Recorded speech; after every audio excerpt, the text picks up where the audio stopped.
Aku Miki, sahabat Alkitab kalian. Hari ini kita akan belajar tentang Abraham. Tapi, apakah kamu tahu nama asli Abraham? Coba teriakan jawabannya. Benar sekali, nama asli Abraham adalah Abram. Kisah Abraham ini sangat penting karena Tuhan memanggilnya untuk melakukan tugas yang besar. Sebelum mulai, pastikan kamu sudah membaca kitab Kejadian 11 ayat 27 sampai 32 dan Kejadian 12 ayat 1 sampai 9. Ayo kita mulai kuisnya. Pertanyaan pertama. Siapa nama ayah Abraham? Apakah Nahor? Atau Terah? Atau Haran? Atau Lot?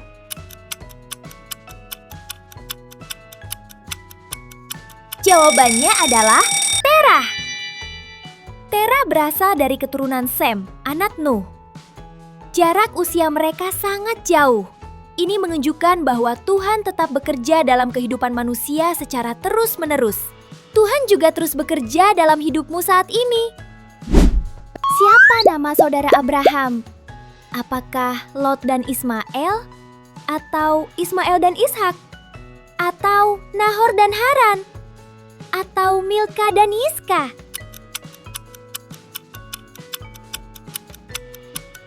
Jawabannya adalah Nahor dan Haran. Abraham mempunyai dua saudara laki-laki, yaitu Nahor dan Haran. Apakah kamu juga punya saudara? Coba sebutkan nama saudaramu. Siapa nama istri Abraham? Apakah Ribka? Atau Lea? Atau Rahel? Atau Sarai?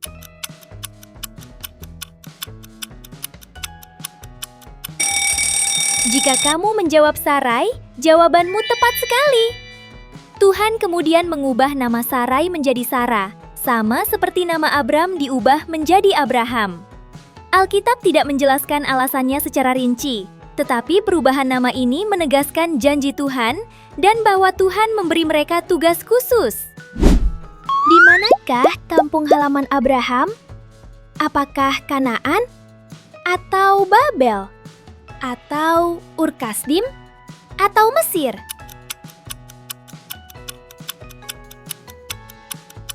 Abraham lahir dan besar di kota bernama Ur-Kasdim. Bayangkan, seperti kota kelahiranmu, tempat kamu bermain dan punya banyak teman. Kemana Tuhan menyuruh Abraham pergi? Apakah Tuhan tidak menyebutkan nama tempatnya? Atau ke negeri yang paling kaya? Atau ke negeri yang paling indah? Atau ke tempat di mana ada banyak makanan?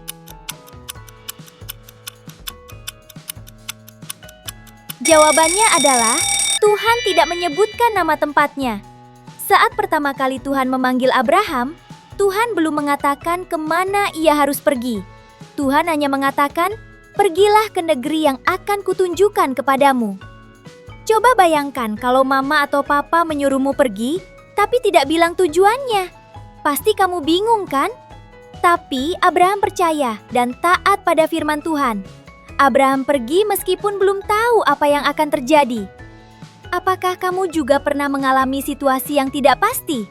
Misalnya kamu harus pindah sekolah, pindah rumah, atau harus mengikuti aturan mama dan papa yang belum kamu mengerti. Ingat ya, kamu bisa percaya kepada Tuhan. Tuhan punya maksud yang baik untukmu, meskipun sekarang kamu belum melihat hasilnya. Keren! Kamu sudah menyelesaikan setengah kuis ini. Manakah yang bukan termasuk janji Tuhan kepada Abraham? Apakah menjadi bangsa yang besar? Atau memiliki istana yang megah? Atau namanya menjadi terkenal?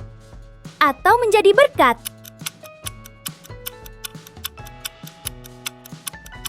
Jawabannya adalah memiliki istana yang megah. Saat Tuhan meminta Abraham pergi, Tuhan juga berjanji kepada Abraham. Abraham akan menjadi bangsa yang besar, menjadi terkenal, dan menjadi berkat bagi banyak orang. Padahal saat itu Abraham dan Sarah belum memiliki anak.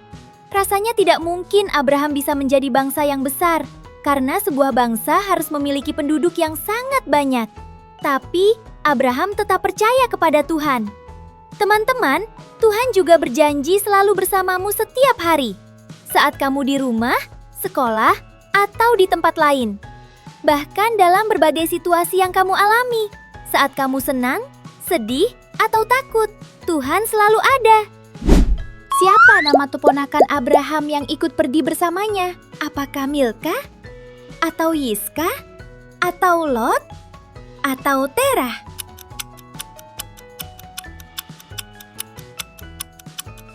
Betul sekali, Lot adalah keponakan Abraham.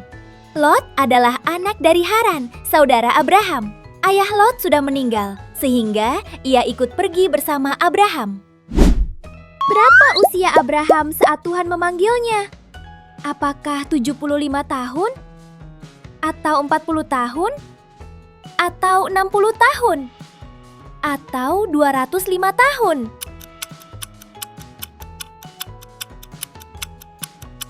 Jawabannya adalah 75 tahun. Itu usia yang sangat tua, mungkin seperti kakek atau nenekmu. Bayangkan, di usia itu Tuhan meminta Abraham memulai petualangan baru. Abraham taat dan percaya kepada Tuhan. Ini menunjukkan bahwa tidak pernah ada kata terlambat untuk mengikuti rencana Tuhan, berapapun usia kita. Di mana tempat pertama yang didatangi Abraham di Kanaan? Apakah Betel?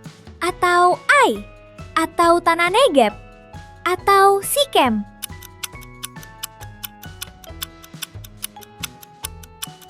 Jawabannya adalah Sikem. Setelah perjalanan yang panjang, Abraham tiba di Sikem, di tanah Kanaan.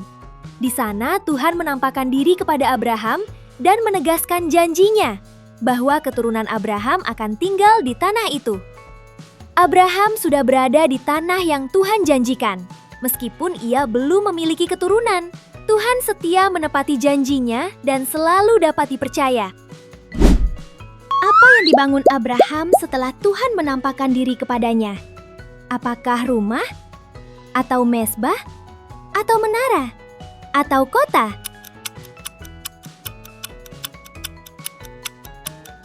Jawabannya adalah mezbah. Pada zaman itu, mezbah adalah tempat untuk berdoa dan menyembah Tuhan. Abraham mendirikan mezbah sebagai tanda bahwa ia berterima kasih, mengutamakan Tuhan, dan taat kepada Tuhan. Sekarang, kita tidak perlu membangun mezbah, karena Yesus sudah datang dan membuka jalan agar kita bisa dekat dengan Tuhan. Itulah sebabnya kita bisa berdoa dan menyembah Tuhan di mana saja dan kapan saja, asalkan dengan hati yang sungguh-sungguh. Wow, kamu hebat! Kamu sudah menyelesaikan kuis tentang petualangan Abraham. Dari kuis ini, kita juga belajar. Pertama, Tuhan selalu bersama kita, dimanapun kita berada. Kedua, saat menghadapi situasi yang sulit atau belum mengerti alasannya, kita bisa percaya Tuhan selalu memimpin dan selalu menepati janjinya. Ketiga, mengikut Tuhan berarti berani berbeda. Misalnya saat teman-teman mengajak berbohong atau melakukan hal yang tidak baik. Tapi kamu berani mengatakan tidak karena kamu memilih taat pada Tuhan. Sampai jumpa di kuis berikutnya ya. Tuhan Yesus sayang kamu.